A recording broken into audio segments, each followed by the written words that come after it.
study men. I do remember the last time I saw her. She was standing on an auction block. We intend for independence. He tells me that he wants liberty and equality. But fear within a city. A free white Englishwoman. Of course, Lord Cornwallis himself. Friends, you have been a delight. It is always a pleasure. The dignity and worth of human personality.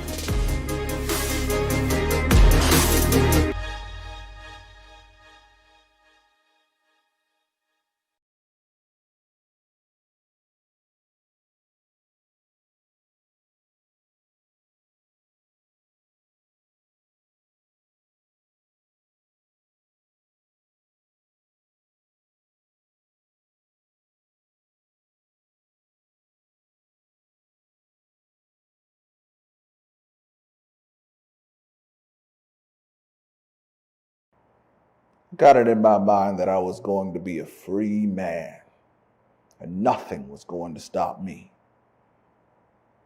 That feeling you get in your heart that won't let you rest till something is made right. I worked harder than I ever had before. Tended to my own garden, helped to raise and sell chickens at market, anything I could do to earn a coin. Hid every single bit away. Prayed over it every night. Let me have enough one day. Over and over. Day after day, after week, after month. Every year it seemed like I got closer to a sum of money I couldn't even count anymore. Saved all that money, more money than I had ever seen in my life and likely ever will again. I took all of that and bought my own flesh off another man with it. All that for a piece of paper. What say I'm the one that owns it now. Been on my hide since the day I was born, but now it's mine. And you still want to tell me what I can and can't do with it, where I can and can't go with it?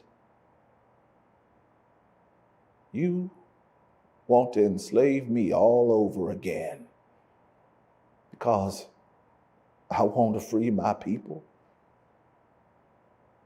No. No more. I am my property. You want me? It'll cost you everything.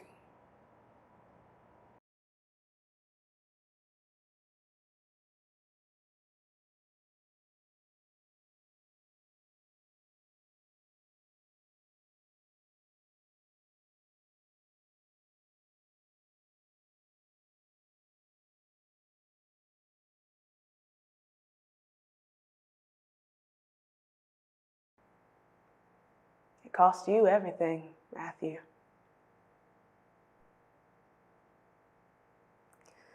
Whew. We've been some miles, ain't we? I remember the first time you said to me, Ann, when you gonna do this thing called life with me? And I looked you square in your eyes and said, the day that I don't have to call Samuel Spur my master. You paused, you nodded and said, all right then. I think that was the day I knew you were supposed to be my husband. All the work you did, all the money you saved just to walk up to that man with your head held high and tell him you wanted to buy us. Buy us. I never asked you what that felt like. To know that you owned your own wife and children. I used to dream about it. Don't know if I ever told you that either. I dreamed that it was all a dream. Freedom.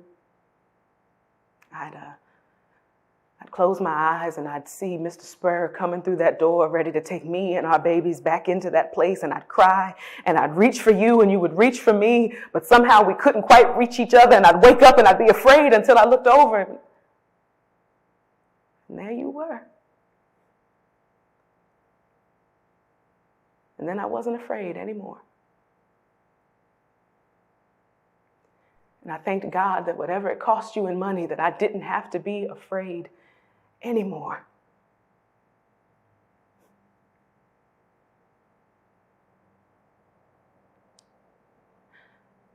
The dreams come back sometimes. Now when I look over, it's not you there. So in the end, what did it really cost? How much more do I have to pay to God to hold on to this thing that took Harry and it took you? I remember a time when I would say, I'd give anything for my freedom, and then my freedom cost me you, and without you, Matthew, I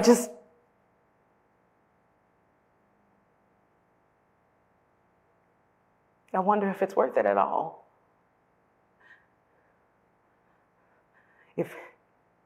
If doing this thing called life without you is even worth the doing, worth the living.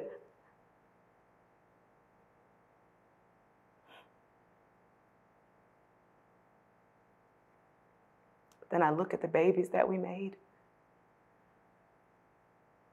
and I watch them laugh and play and smile. And I remember all that you gave, all the work that you did to get us where we are, even when you knew that you weren't long for this world.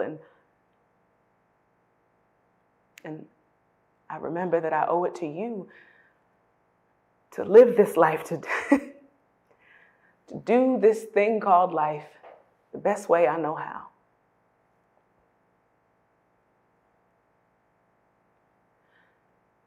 Freedom ain't as easy as I thought it would be, but what I do know is it's a lot better than slavery.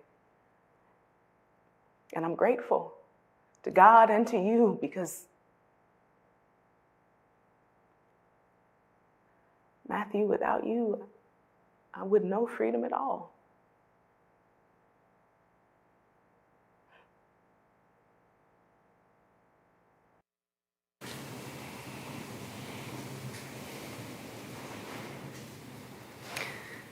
Good afternoon. Thank you all for joining us today. We are coming to you live from one of our Williamsburg kitchens, and we have with us two formerly enslaved individuals in the year 1775, Anne and Sam. Welcome to you both. Good day to you.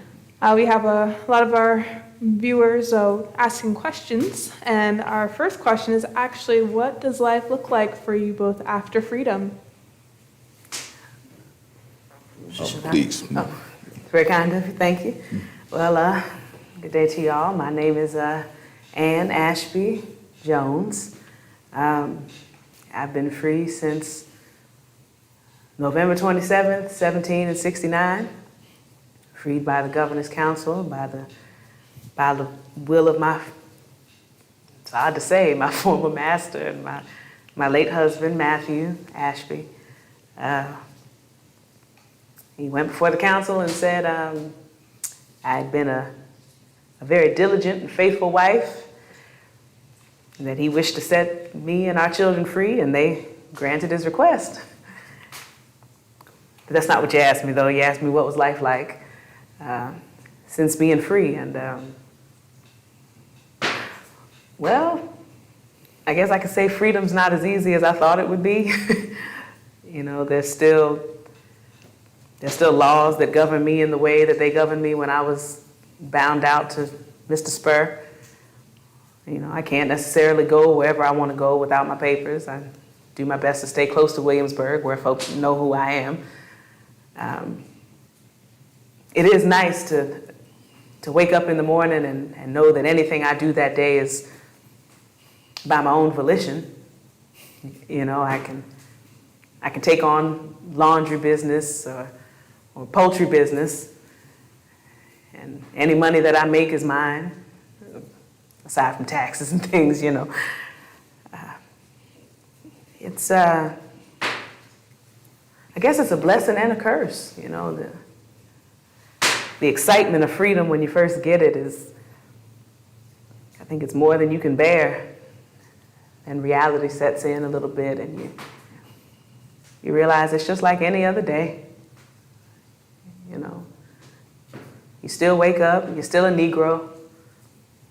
You still got a courtesy to white folk in the street. And it's good, but it's not what I thought it would be. And I'll be honest, without Matthew, it doesn't feel like much at all these days. That's all. You said it right. Everybody think that as soon as you get free, after you've been enslaved all your life, that everything's supposed to just change for you. The sky's supposed to open up and you're supposed to be feeling new every single moment of every single day. That ain't what it is at all. Lord, I felt like I worked harder than I'd ever worked before in my life, and that was all I knew was to work. Well, first, I should say that I come from a plantation in Dunmore County, a number of miles away from here, quite far. As a matter of fact, first time I ever been in Williamsburg, this far away from where I could call home, I suppose. But the first time I'd ever been that far was when I went out to the Ohio territories. First thing they did was keep me on. After I purchased my own freedom, all that money that it took, Lord, I've never seen that much money in my life, nor do I ever think I will again. Saved all that money, working day in, day out, sun up to sundown. Got to a sum of money I don't think I could even count anymore. Took it all over to my former master, Francis Slaughter is his name. Told him I wanted my freedom, I was willing to pay for it. And by the grace of God, he actually took me up on it, took me down to the courthouse, fixed it so I get my free papers, and I thought that I'd done something. But the next thing you got to do is decide where you're going to go from there. And of course, that usually makes more work for you. You got to make money now. Now you got to pay off a debt if you're going to live somewhere on somebody else's land. Still things that you can't do, laws that govern you. Lord, I worked and worked and worked. And then one day, seemed like a answered prayer or something landed in my lap, something else that you could do. It said, we want to send a whole lot of you all out there to the Ohio territories, look for the Shawnee, fight with them, stop them from attacking travelers along the Ohio River. It seemed like it was gift wrap landed right in my lap. I said, well, I'll go out there and be a soldier. I'll go out there and fight what they call them all the time, savages. And I found out exactly what a savage really is. They decided they wasn't going to give us no guns because they're too scared to put guns in the hands of Negroes. So what you call us a soldier for if you want to put us out there and ain't going to arm us? You ain't going to prepare us. But when I got out there, I saw those folks for the first time. Never even seen an Indian. But all my life I'd heard that they were savages. First time I ever saw them, they were dancing, they were singing, they're just like us.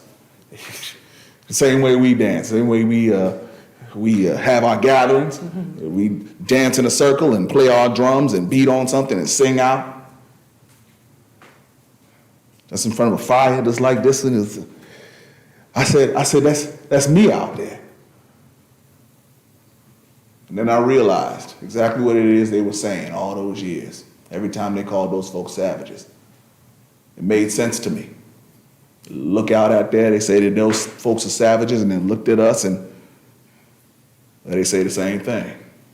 That's why they're too scared to arm us even when they carry us out to a battlefield. So even free, even out there calling myself defending this land and fighting on the side of those folks who called themselves my masters,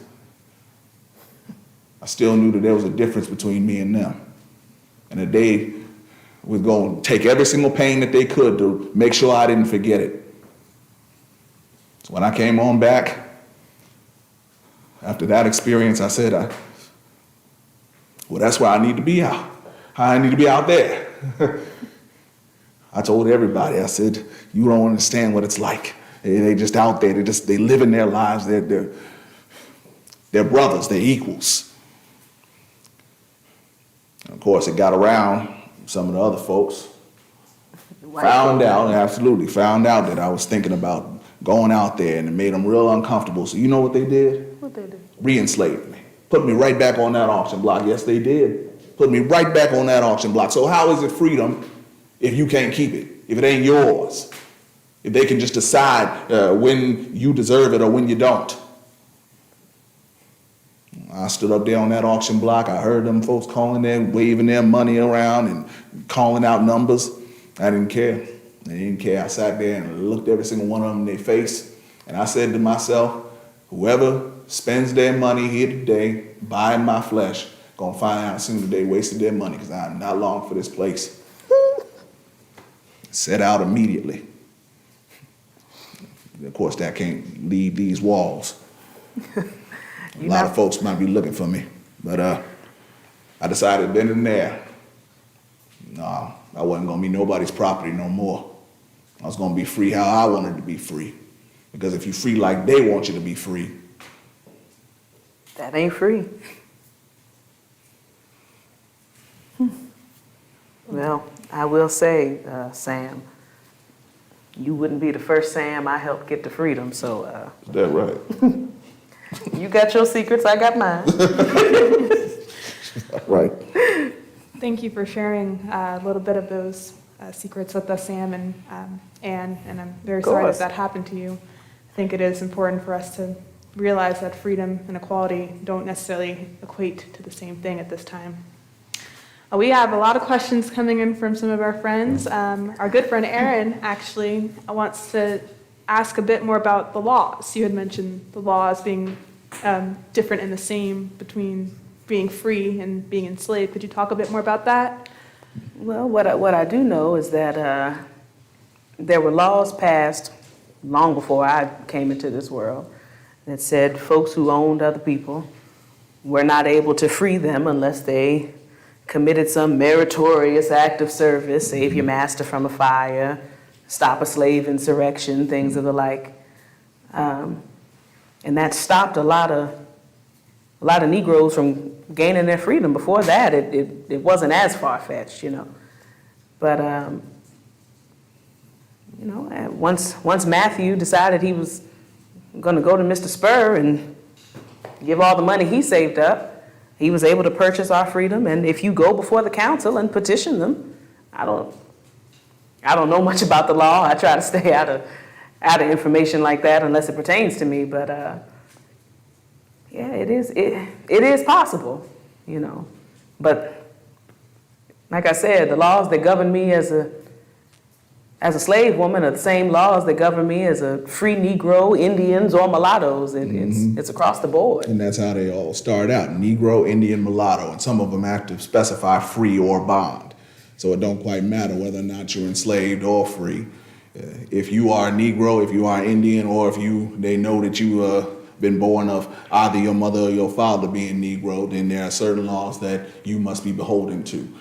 One of the ones that I mentioned specifically because I'd been out there with Lord Dunmore in the Ohio territories, they say that you cannot own a gun, can't raise a bludgeon or have a bludgeon or some kind of a weapon that you can use to harm a Christian, or you even raise your hand in the presence of a Christian. Of course, they mean white person, because after you and I get baptized, it don't change our condition. So at that point, you got to be talking about white folks in the law.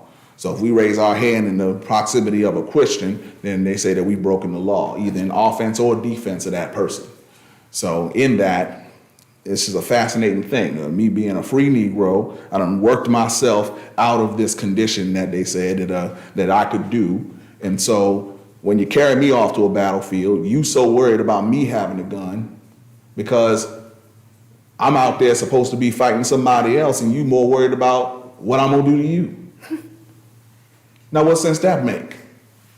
Who am I supposed to actually believe that I'm supposed to be fighting for if I can't even defend myself in the same way that you trust yourself to defend yourself? To say if I'm out there on the battlefield and I ain't got nothing to arm myself with because you more worried about what I'll do to you than what I'll do to the people that we out there to fight, Well, I say that we got a problem, don't we? It's because they worried about all them things they did to you. And so in that, we can't even testify in court against a white person.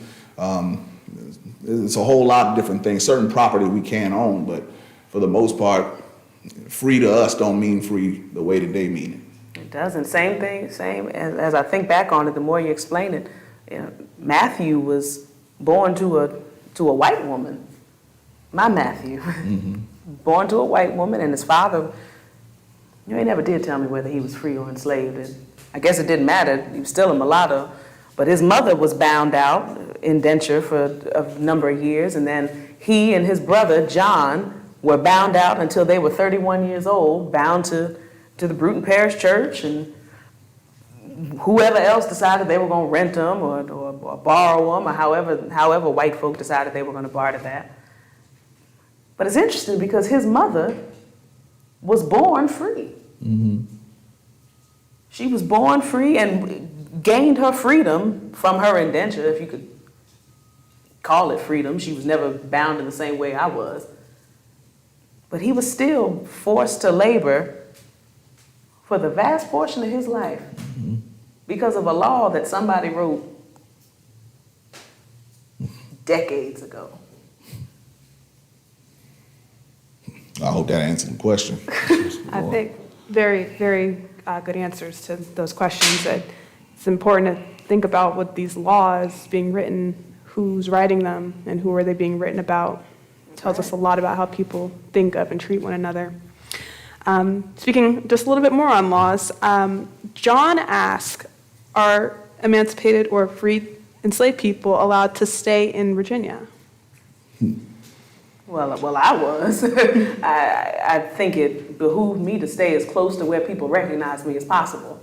I can have papers on me anywhere I go. I could go up to Richmond Town for business or, to try to start a new life. But if nobody recognizes me, whatever my papers say don't mean anything. They could take me up and put me in any jail from here to Philadelphia and decide that they have to wait for somebody to come and, let me be specific, wait for somebody white to come and vouch for whether or not I am free. So to me, it makes the most sense to stay where I'm known, to stay near the capital city here in Williamsburg and, do the best I can with what I have. But I don't see why folk can't travel outside if they have the means, if they have the money or the will. I mean, you said you were going, Sam. Well, I'm going because I want to go, not because anybody decided that it was best for me. No staying here at this point ain't good for me, but it's like you say, it just depends on who you are and it depends on what your circumstances are. But there is a law that does say that someone who is freed has to leave, I believe, the county that they were freed in within 6 months. Now, of course, like you just said, that presents a very difficult problem for most folks who have just been emancipated. You see, you travel too far away from where somebody can say that we know that person and we know that they're free. You get too far outside of that and then it's anybody's guess. And so since there are always Negroes who are going to run away, somebody could easily simply assume that you are running away and that you forged your papers somehow. Or they simply don't want to even have to deal with the fact that you got papers and they'll just burn them, rip them up, or just question the legitimacy. That's all anybody really needs to be able to detain someone, and they can detain you for months waiting on somebody to come and prove that you're free. And if they can't, you find yourself on another auction block, sold somewhere where nobody knows you. So in my instance, when I was freed out there in Dunmore County, Slaughter just offered me more wages to stay on and tend to the horses. So, of course, he knows me.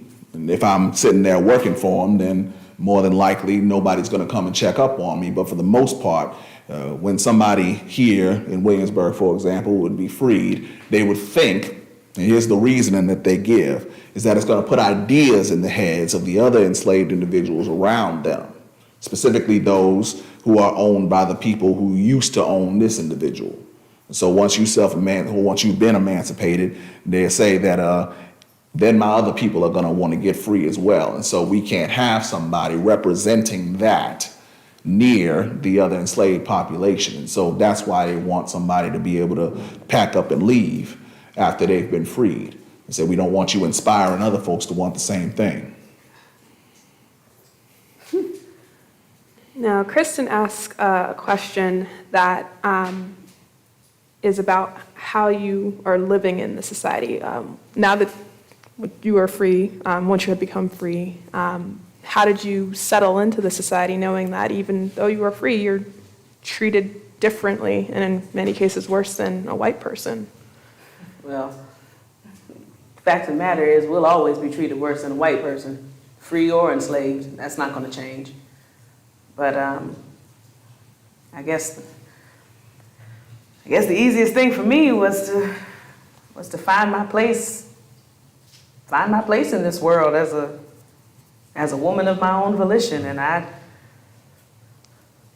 not something I'm too proud of, but I did take it upon myself to remarry quite soon after the passing of my beloved. If I can leave you with nothing else, what was her name that asked the question? Kristen. Kristen, lovely name. If I can leave you with nothing else, don't fall for the first man who comes after the last one. And just take your time. You're the prize. Just remember that you're the prize here. But I did. I remarried as quickly as I could because being a femme soul isn't, there are plenty out here. Well, there are a few out here, but being a white femme soul and being a black femme soul are two totally different things. And I married George Jones, and, well, there's just some things I don't think I should talk about in mixed company. But it hasn't been the marital bliss that I was expecting. So he and I, while by law we are still bound to one another as man and wife, we have decided to go our separate ways. As a matter of fact, just a few years back, he put an ad in the Virginia Gazette that said, I hereby refuse to pay any of my wife, Ann Ashby Jones, credits amongst the, that's exactly the face I made. He talking about he don't want to pay any of the credits that I have amongst the city when it's my money that he's I'm a bit long-winded. I got remarried when I was emancipated, and ever since then I've taken in laundry, and I've dabbled in candle making, some of the things that Matthew left in his will for me. So I make money as I can, I support my children, and I live life the best I know how. I think I've answered. Go ahead and take it from me, Sam. I could go all day. That's quite the circumstance you find yourself in. It is. We'll have to talk about it over. You drink bourbon? Indeed. The fact is, after, of course, the first thing I had to do was figure out how am I going to make money. And that, of course, came in the form of staying on my former master's property. And Lord, ain't it crazy? Ain't it hard to just not call a master no more? You don't got a master no more. Lord, the fact is, figuring out how you go forward with there being blocks in your way, things that you cannot do, ways that you cannot live. Like I've just sat here and explained to you, like she just explained to you, it wouldn't be the same situation if I was to go off to the Ohio territories and be a soldier, come back, and find myself in the situation that I'm currently in if I was a white man. It's not the same thing. Making those decisions come with a whole different list of concerns, things that you have to be aware of, things that you have to be an understanding of. That I was there with people that I was supposed to be supporting and supported by, but the fact that they were more afraid of me than they were the people we went out there to fight in the first place is not a circumstance that most white men can say that they find themselves in. And so even in that position, I had to be very aware of the people around me. I had to be very aware of how they saw me and what they thought of me, free or enslaved. That didn't change at all. So it absolutely is very difficult to settle yourself into the idea that you are free, that no man can call themselves your master, but you're still beholden to an idea of you that is not true, an idea of you that is not real. So being free and being enslaved, if you're still Negro, you still got a lot to be on your mind. There's still a lot to be aware of. Thank you both for answering these questions from our viewers. And for our viewers, please send in more questions because we are also joined today here in the Williamsburg Kitchen by Zakiya and Jeremy. So thank you both for joining us. We'll say good see you later to Ann and Sam. So let's have you both tell us a bit about yourself. What have you learned doing this work? Well, hi everybody. My name is Zakiya. I'm an actor-interpreter here for the Colonial Williamsburg Foundation. Been here just over 2.5 years, doing this work of speaking the names and living the lives of free and enslaved Black women of the 18th century. What have I learned doing this work? That the lives of these people were so vast that, you know, what we are taught of, you know, what we're taught in school about, you know, the people discovering the New World and American Revolution, 1776, and then we just move on to other parts of history. There's so much to talk about in just this one pocket of time. You know, so many laws were established here in Williamsburg. So many lives were lived here in Williamsburg, and you know, there's so much to know. You walk down the high street, and there's a story on every corner, and I didn't know that before I got here, and in the time that I've spent, the short time that I've spent doing this work, it is it's an eye-opening experience, just realizing how much history isn't talked about, even locally, you know, here in our education system. So the story's everywhere. It's in the soil. It's in the trees. It's everywhere. That's that I could say I agree very much with that. I'm Jeremy, by the way. I've been working here and portraying these people for 8 years, since June 6, 2013. I'm an actor, I'm a playwright. I've been doing historic interpretation for roughly 10 years.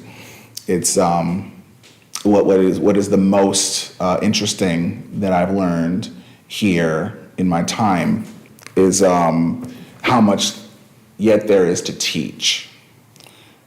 If I had a nickel for every time someone I spoke to said, I never was taught that, well, I just have a lot of nickels. I'd probably still be working here though. Mm-hmm. So in that, it's fascinating to me just how much isn't known about this time period, about America in general. So there's so much left to teach.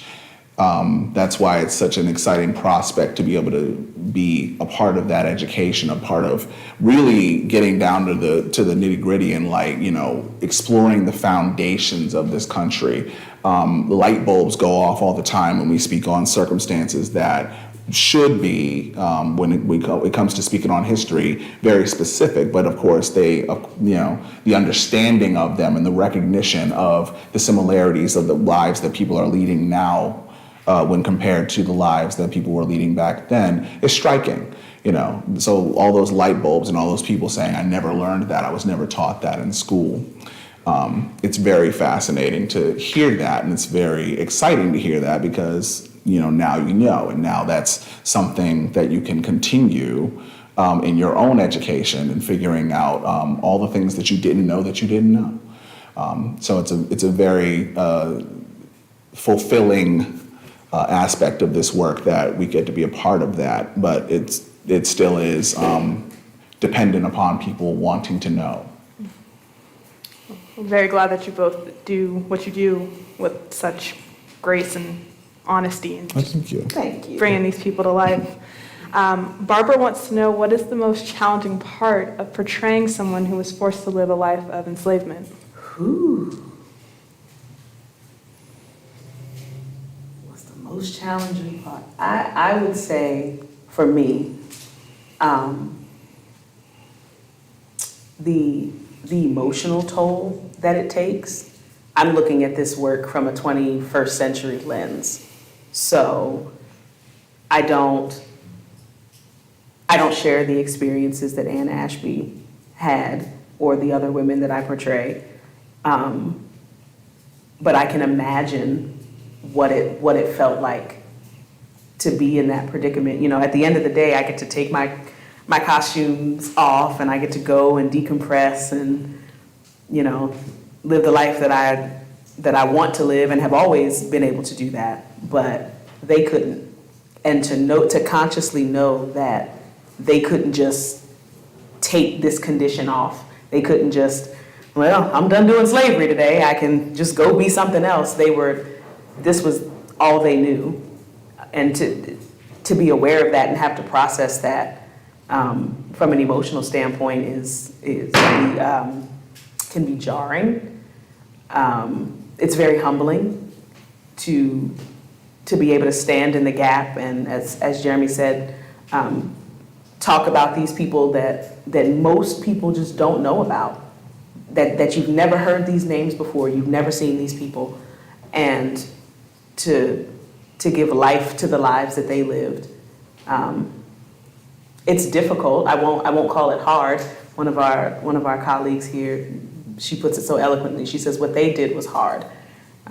What we do is difficult, but we do owe it to them to give them their due that they were never given. So that's, for me, that's how I process. Yeah, I have to agree with that. But another aspect of it is how there are those people who don't want to hear what we have to say. That's very challenging. So it's just, you know, the thing that I'm here to do, the thing that I'm here to teach is met with opposition a lot of the time, not because it's not true, it's because it's uncomfortable for some people. So when we are met with those kind of circumstances, when we get a lot of pushback or animosity about just telling the uncomfortable truths about this specific time period, it's very daunting. It happens fairly often. You know, we're accustomed to it at this point, but it's not something that we ought to have to get accustomed to because it is our shared history. It is something that needs to be engaged with. So, you know, that just helping with that understanding of, like, you know, really being able to navigate those topics and understand that the recognition and the acknowledgement of them is not the dangerous part. That's not the hard part. That's the difficult part, right? It can be difficult, but that's not hard. Understanding it, recognizing it, and then making a conscious decision to be a part of how we get to the better and how we get to the improved version of who we are as people, as Americans. And so, yeah, that's one of the more challenging parts for me. Can't fix it till you face it. Mm-hmm. It's very true. It's also said if you're studying history and not uncomfortable, you're probably not studying history. Not studying history. We have so many great questions from our audience, so I was wondering if we could try to do maybe a rapid fire round. Let's try. 60 seconds per answer. Ooh, let's get I'm long-winded, but let's go. This question comes from Tina. Are there any numbers available regarding how successful self-liberators were? Man, none, and there's a great reason why. Because if you are trying to quantify how many people were actually successful in their self-emancipation efforts, then that means that somebody else was more than likely able to track them and that they weren't actually successful as you think they were. So when somebody runs away and we can't find any record or any kind of evidence that they were caught or anything like that, you have certain examples like Henry Box Brown, right? He's got that crazy, almost seems too good to be true story of how he got out, right? But then that's, of course, because it's one of those examples of how he was able to escape. And it's just like then he spent the rest of his life using it as an abolitionist teaching tool, right? To teach how he got out. But anybody else who was successful probably didn't even want you to know that they were successful because there's people looking for them, right? So how do you get the numbers accurately on that when you like have these people that are more than likely taking on new names, living in completely different places? There are people in the 18th century specifically, if you wanted to get out of a place on this soil that didn't have laws governing the institution of slavery or maintaining those laws, you had to go all the way to Canada. Right? It's not the same thing as like North and South separation in like the Civil War time in the 19th century and everything like that. You had to go a long way. You had to be real clever as far as staying one step ahead of those who were pursuing you. So that's why it's very difficult to get like accurate numbers on that. However, I will say, look at any newspaper from this time period, there are runaway ads. There are ads of people who are moving and leaving and trying their best to get freedom on their own terms. And so a lot of people did it. How successful they are, we will probably never know accurately, but a lot of people did it. Runaway ads are a great source of information to find out about enslaved individuals. Combined question from Susie and Koya. Hope I said your name right. What has been your best and favorite firsthand accounts or research that you've done for your interpretations? Favorite? Not as Anne Ashby, but as one of the other women of the past that I portrayed, Myrtilla from the Everard House.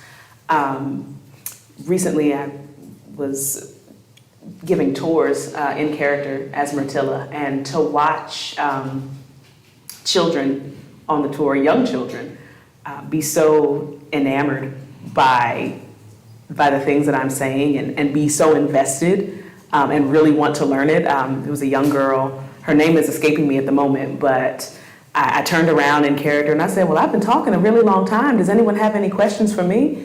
And she looked up at me and she said, no, we like listening to you. I find you very interesting. And I said, well, thank you. And at the end, you know, she once I came out of character and was talking to them as myself, she said, you know, I really did mean that when I said, I found you very interesting. I'm glad I walked around with you today. And I said, well, I'm glad I walked around with you too. You know, so that it feels good to reach somebody. As someone who spent a lot of time doing children's theater, it feels really good to reach children because they are the future.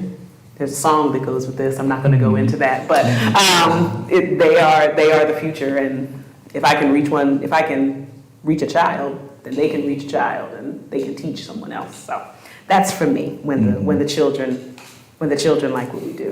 I would say, one of the things that, as far as just like the research that I've done and the people that I've portrayed, Sam has just been a long time coming for me because it's based on this one runaway ad. That's all I have that's concretely about him. And it just reads like the premise of an action movie, man. It's like this guy works harder than he's ever worked in his life, purchases his own freedom, goes off to a fight, goes off to a battlefield, comes back, is inspired to, as they said in the runaway ad, inveigle away a number of Negroes to the newer Indian country, right? So something out there changed him. He came back, said, we need to be out there with these folks. They get uncomfortable, people around him learn about this, get uncomfortable, and re-enslave him, so he runs, right? And it's just like, that's, oh my gosh, right? Like, this man who never stopped fighting in every single way that he could and figuring out how he was going to live the life he wanted to live. So as soon as I got my hands on that particular document and was able to fashion a story out of it, you know, it's just like that was a very exciting thing for me to be able to do here. That's the other thing, and I know we said rapid fire, but that's the other thing, being able to take one document, being able to take almost nothing and create something, because the lives were lived, right? These were real people. It's not like we didn't make these names up. These are real documented people. But, you know, in the 18th century, unless you were a white Protestant property-owning man over the age of 21, there's not much written down about you, and what's written down is what's remembered. So when you find something and you're able to, even if it's just one self-liberation ad, I'm going to call it that, even if it's just one advertisement, even if it's just one emancipation record, you know, to be able to create this whole story and follow the trail all the way to that one document and then just imagine what comes next, and to impact somebody when you do that, to change somebody's way of thinking when you do that, Yeah, it's powerful. it's every bit as important as all the main stories that you hear about, but it's just you have to look for it. You got to dig for it. That is very well said. And on that note, we're going to have to go to our final question. And this comes from Doug. What is your greatest hope about what someone will carry away from seeing you in your interpretations, and how can they best continue learning about these people? My greatest hope is that we, as a nation, as a people, realize that there's really nothing new under the sun, and that if we're going to move forward, we have to look back and understand what happened then, so that we can fulfill the promises that we made at the foundation of all of this. Yeah, I think that's all I got. I want us to be better, and you can't be better if you don't have the whole 360-degree view of it all. Mm-hmm. In the way that you, like, we do a lot of research, like, as our job, but you have to be curious enough to want to seek to understand on your own, right? Like, we do this on our off hours as well, because it's just, we are interested, right? And being that curious and being that interested is important when you want to understand. One of the ways that I've been able to continue just finding the names, finding the stories, finding the circumstances is going through many of these self-emancipation, self-liberation ads, right? They call them runaway ads. We have these people who are taking their lives into their own hands. You can find in between the lines of these people who wrote these ads saying and thinking that these people were property, you have these personalities, these big, these big hearts, these big minds, right? When they say they're artful and cunning, or when they can read, or when they can't read, or when they know multiple languages, and that all of these things are being mentioned because I suspect that they'll use those things. These are all the tools that they have at their disposal to aid them in freedom, right? And that's the thing of the mind of the enslaver or the oppressor. I want to get my property back. But when you're able to read in between that and see the person in this information, it's so interesting, it's so exciting, and it makes you want to know more and makes you imagine what could be possible in all of these lives that aren't necessarily written about in volumes and volumes of books.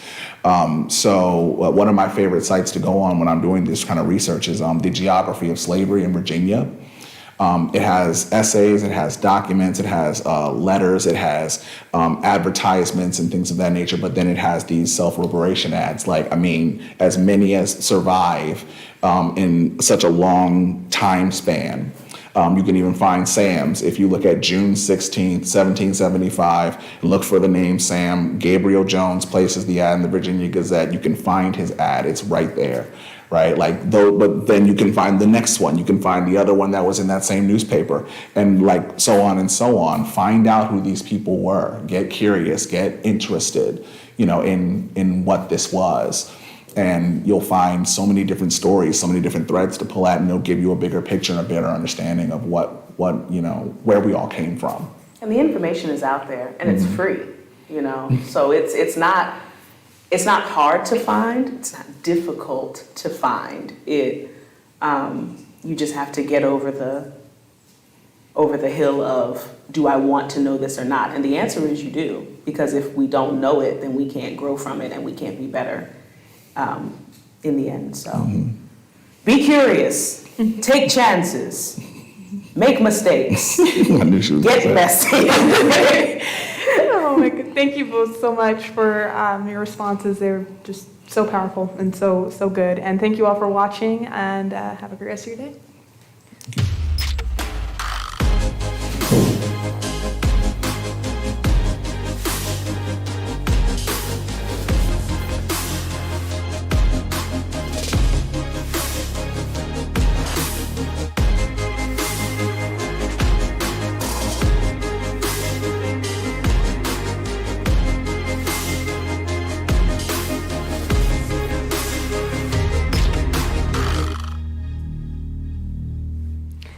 project was funded in part by a generous grant from the National Endowment for the Humanities.